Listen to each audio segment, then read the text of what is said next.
identitas dalam diri seseorang itu bisa ada 3 jenis yang bisa saling berbeda. Yang pertama, aku menurut diriku. Yang kedua, aku menurut orang lain. Dan yang ketiga, aku yang sebenarnya. Ini beda-beda. Pemahamanku terhadap diriku mungkin beda dengan pemahaman orang lain tentang diriku. Bahkan bisa juga beda dengan kenyataan diriku yang sebenarnya. Misalnya, ada orang yang permisif, menganggap dirinya itu baik terus. Padahal hakikatnya dirinya itu buruk. Dirinya itu suka bohong. Tapi dia merasa, loh, kebohonganku itu kan beralasan. Kebohonganku demi kebaikan. Sehingga kebohongan itu dihitung sebagai baik. Sebenarnya kan dia bohong. Sebenarnya dia ini pembohong. Tapi dia memahami dirinya sebagai orang yang baik, mulia. Mungkin orang lain punya pandangan berbeda. Mungkin dia tidak tahu faktanya, cuma ngerti setengahnya, ya dianggapnya, orang ini mungkin terpaksa bohong misalnya. Itu kan beda antara anggapanku tentang diriku, anggapan orang lain padaku, dan hakikat diriku yang sebenarnya. Maka kata William James, ketika 2 orang bertemu, itu sebenarnya ada 6 orang yang hadir. Yang pertama apa?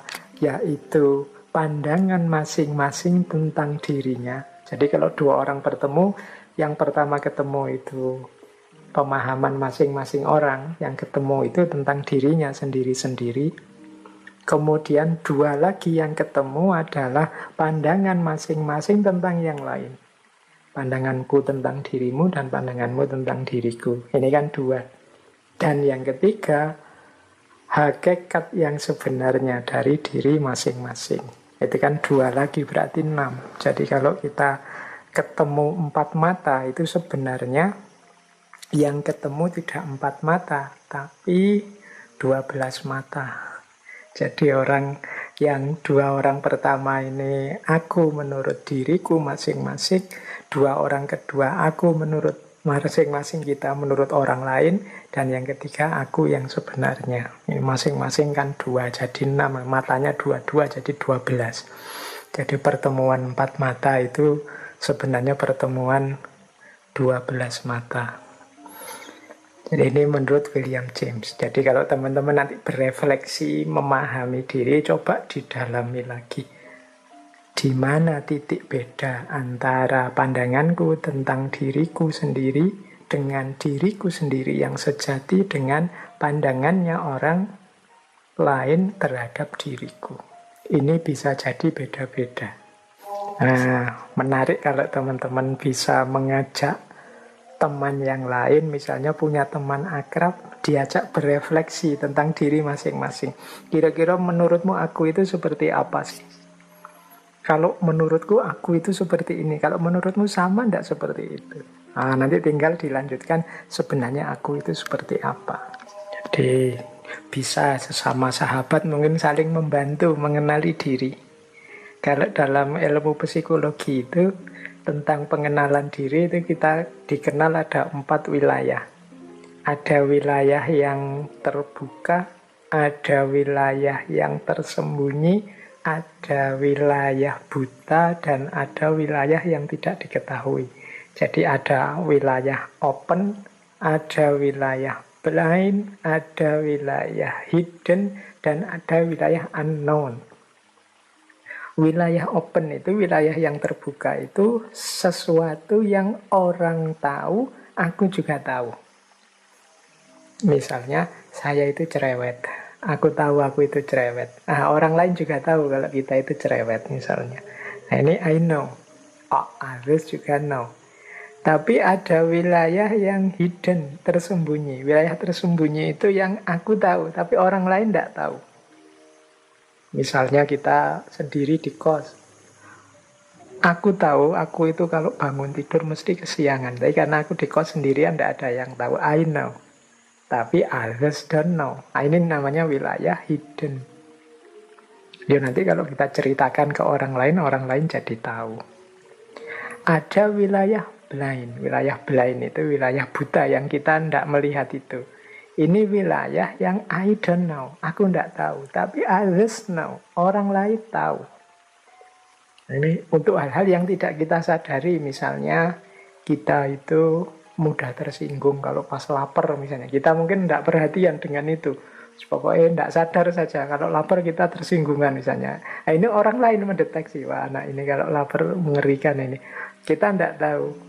Orang lain tahu, I don't know, tapi others know. Itu namanya wilayah blind. Nanti ada wilayah unknown. Wilayah unknown itu orang lain tidak tahu, aku juga tidak tahu. Ini perlu pendalaman untuk menggali. Yang mungkin perlu waktu juga untuk mengenali.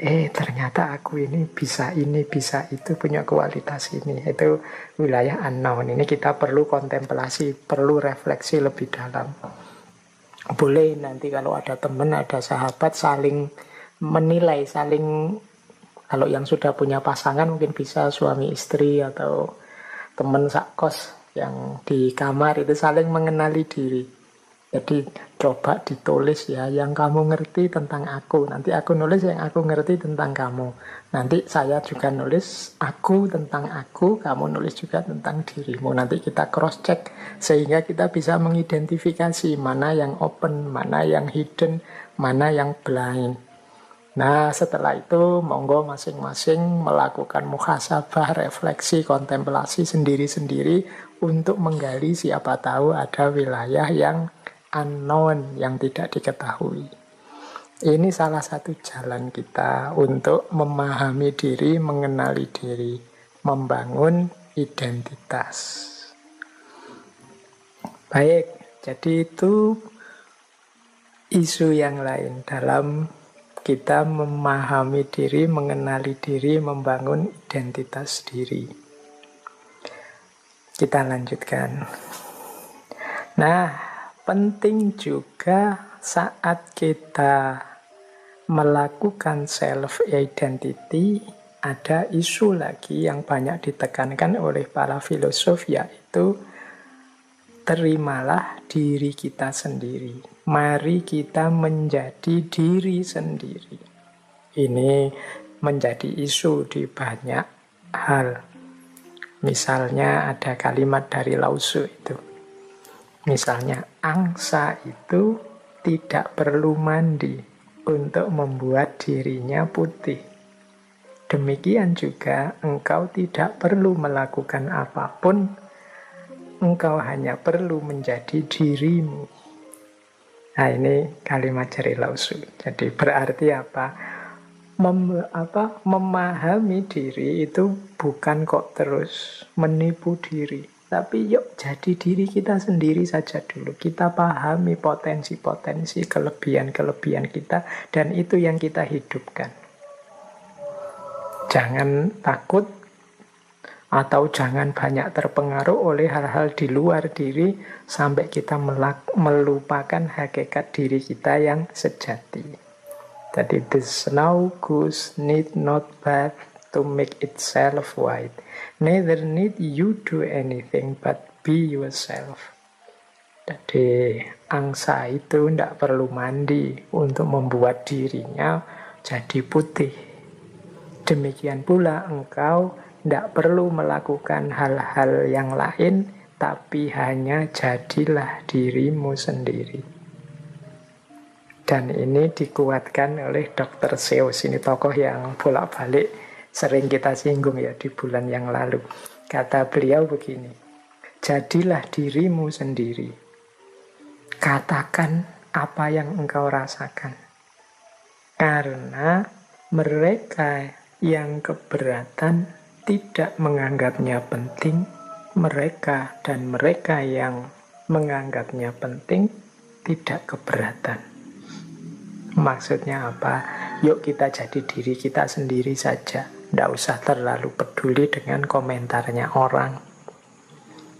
Orang yang peduli dengan kita itu tidak akan banyak berpikir, dia pasti menerima apa saja. yang kita lakukan, kita katakan. Sebaliknya, orang yang tidak peduli dengan kita, dia tidak akan mau berpikir dalam tentang apa yang kita lakukan, apa yang kita katakan.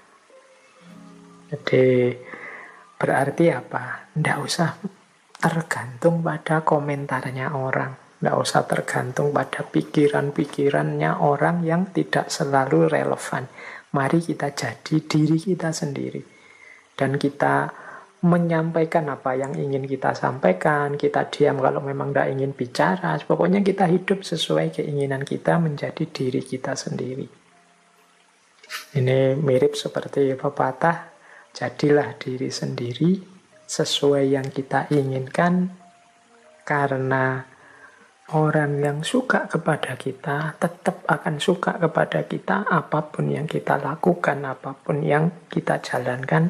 Sebaliknya, orang yang tidak suka pada kita tetap akan mencari celah-celah untuk menyatakan bahwa kita salah, kita keliru, apapun yang kita jalankan, apapun yang kita lakukan. Baik, ya ini nasihat pertama tentang self-identity. Ini berarti yuk kita menjadi diri kita sendiri. Secara otentik. Kalau iya ya kita bilang iya, kalau tidak ya kita berani bilang tidak. Prinsip pertama. Prinsip kedua dari self-identity adalah, jadi ini membangun identitas diri. Identitas itu sesuatu yang seperti saya bilang di awal tadi, bukan harga mati.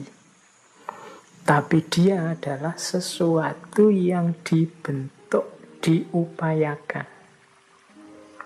Jadi ini saya kutipkan satu quotes dari Josh Bernard Shaw.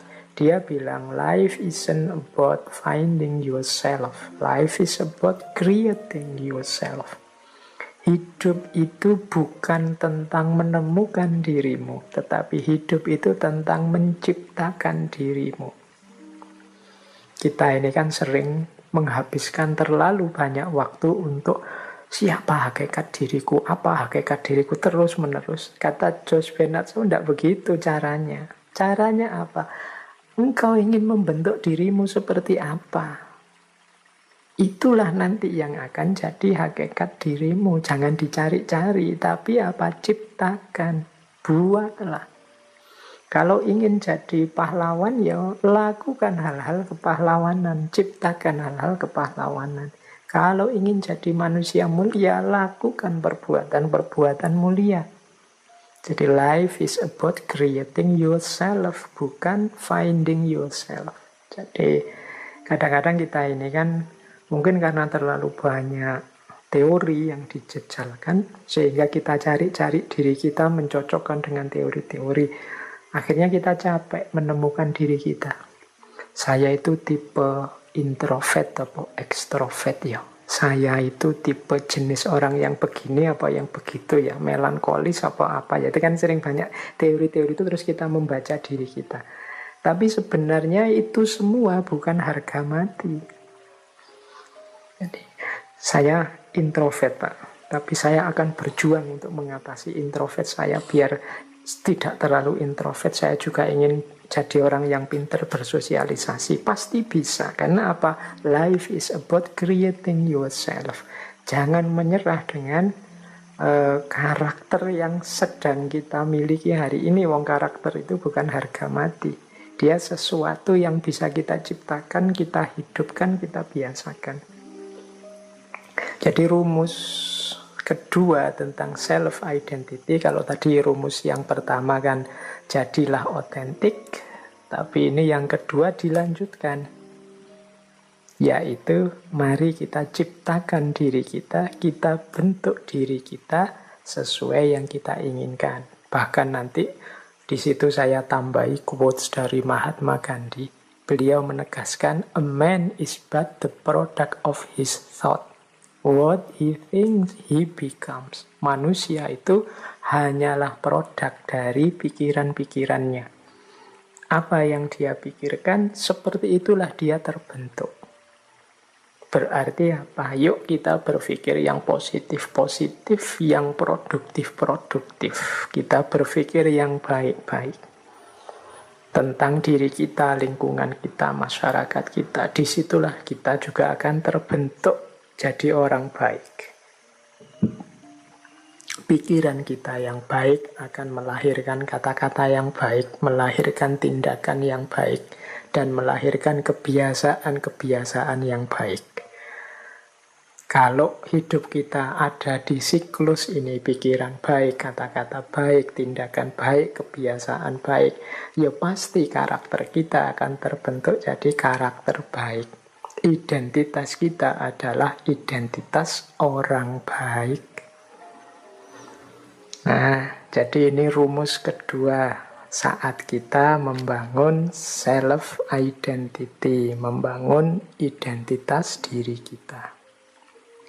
Rumus yang ketiga untuk self-identity adalah identitas kita.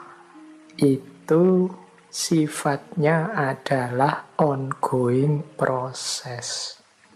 Senantiasa berproses. Tidak mandek, tidak harga mati.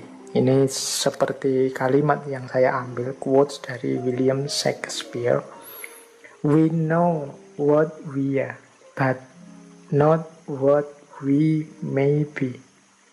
Kita tahu siapa kita sekarang, tapi kita tidak tahu what we may be. Apa kita, siapa kita nantinya. Jadi berarti apa? Ya saya sekarang seperti ini, diterima saja. Tapi kan besok bisa jadi berubah. Asal kita rancang sejak sekarang. Nah itu identity. Iya sih saya sekarang orangnya pemalu, pendiam, introvert. Suka negative thinking misalnya sekarang. Tapi kan kalau memang aku berniat mengubah diriku, ya siapa tahu besok aku bisa berkembang jauh lebih baik. Dan tentunya kita juga kan ingin jadi jauh lebih baik. Jadi we know what we are. Kita mungkin bisa membaca siapa diri kita sekarang, tapi but not what we may be. Siapa tahu kita yang akan datang. Karena tidak ada identitas yang fix. Ya saya sekarang pemalu sih, tapi bukan berarti kepemaluan saya ini harga mati. Sampai besok-besok aku ya pemalu. Kalau kita mau bisa kok mengubah sifat pemalu kita, misalnya jadi agak pemberani misalnya. Itu what may be. Maka orang jangan putus asa dengan kondisinya, dengan situasinya, dengan identitasnya saat ini. Karena identitas, karakter, situasi itu sifatnya ongoing proses. Terus-menerus berubah, bahkan tidak ada titik akhirnya. Kitalah nanti yang bisa menentukan kita ingin jadi apa, kita ingin terbentuk seperti apa. Ini dikuatkan oleh quotes dari Lao Tzu. When I let go of what I am, I become what I might be. Kalau aku melepaskan diriku saat ini, aku menjadi diriku yang mungkin. Diriku yang mungkin itu ya, diriku mungkin yang lebih baik, mungkin yang lebih sukses, mungkin yang lebih luar biasa, mungkin yang lebih dahsyat dari sekarang. Syaratnya apa? Let go of what I am. Berani melepaskan, berani keluar dari zona nyaman saat ini, berani out of box. Nah, maka akan ketemu dengan what I might be. Jadi identitas itu bisa bersifat ongoing proses. Bisa berubah terus-menerus. Tidak ada yang pasti, tidak ada yang eksak terus-menerus begitu. Wong, seperti sering saya jelaskan kan, hidupnya manusia itu serba dinamis, berubah. Maka we know what we are, but not what we may be. Kita tahu siapa diri kita sekarang, tapi Seperti apa kita besok, kita tidak tahu. Semuanya tergantung kemauan, keinginan, dan keseriusan kita dalam menjalani hidup, mengkonstitusi diri kita. Baik. Nah, ini waktunya tinggal sedikit. Ada quotes menarik dari Mahatma Gandhi lagi. Dia bilang begini, the best way to find yourself, the best way to find yourself is to lose yourself in the service of others.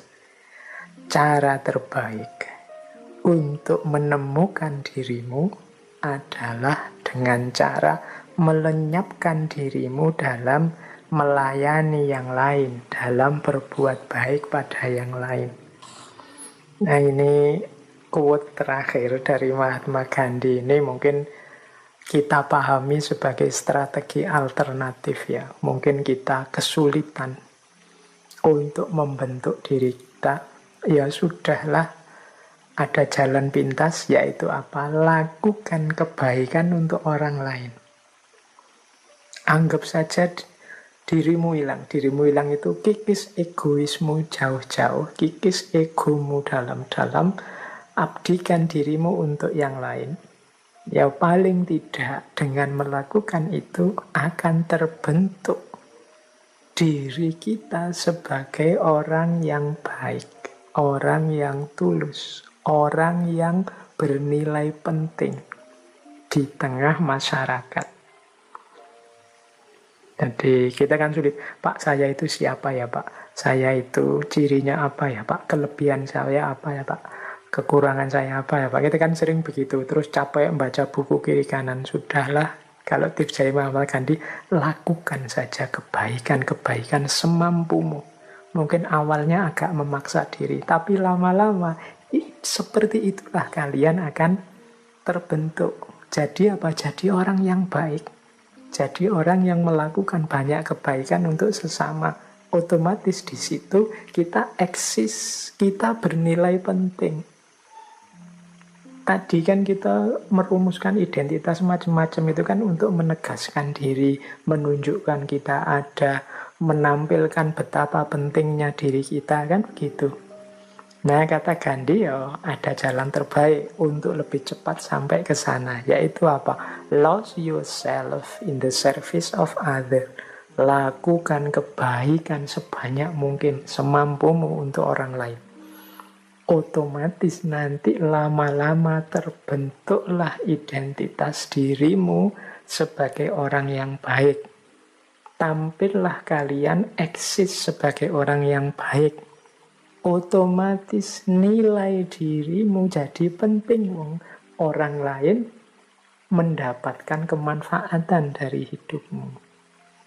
Jadi ini jalan praktis dari Mahatma Gandhi. Kalau mungkin di antara teman-teman yang kesulitan melakukan konstitusi diri, identifikasi diri yang mendalam, rumit seperti para filosof, ya sudahlah, teman-teman punya konsep kebaikan apa, ngerti yang baik-baik apa, paham yang bisa dilakukan apa, lakukan itu semaksimal mungkin.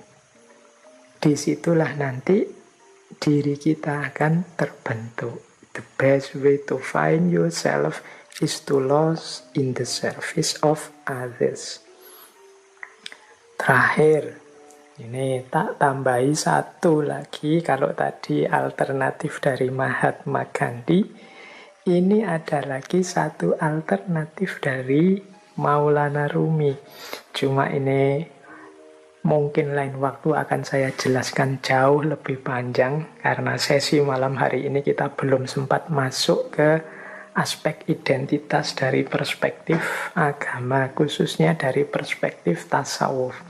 Tapi kita bikin trailernya dulu ya. Ini dari Maulana Jalaluddin Rumi. Kata beliau begini, how do I know who I am or where I am? How could a single wave look at itself in an ocean? Bagaimana aku bisa tahu siapa aku atau di mana aku? bagaimana sepotong gelombang bisa mengidentifikasi dirinya di tengah lautan. Nah, ini Maulana Rumi. Jadi, ini pandangan yang mewakili kalangan tasawuf, yang membangun identitas diri dalam naungan hadirat ilahi. Jadi bagaimana kita menegaskan keberadaan kita justru sebagai citra diri Tuhan yang ada di muka bumi. Yang itu justru yang tampil dari hadirnya kita itu bukan diri kita, tapi citra Tuhannya. Seperti setetes air yang ada di tengah samudera. Jadi setetes air tadi mewakili hadirnya samudera. Tetapi ketika dia ada di tengah samudera, ya bagaimana setetes air tadi mampu mengidentifikasi diri, karena yang ada, yang tampak tentunya adalah samudranya, bukan setetes airnya. Baik, ini mungkin lain waktu kita perdalamnya. Ini perspektif tasawuf tentang identitas diri. Kemudian sebelumnya tadi perspektifnya Mahatma Gandhi tentang identitas diri. Bagaimana kita temukan identitas diri dalam pengabdian dan kebaikan. Selain banyak perspektif lain tadi ya kita obrolkan dalam waktu kurang lebih 2 jam. Saya kira itu ya teman-teman. Jadi ya semoga teman-teman tidak menunggu mana Pak identitas diri saya, atau teman-teman menunggu saya sodori ini loh identitas yang kamu pakai dan lain sebagainya. Ya tentu saja kita tidak bisa seperti itu.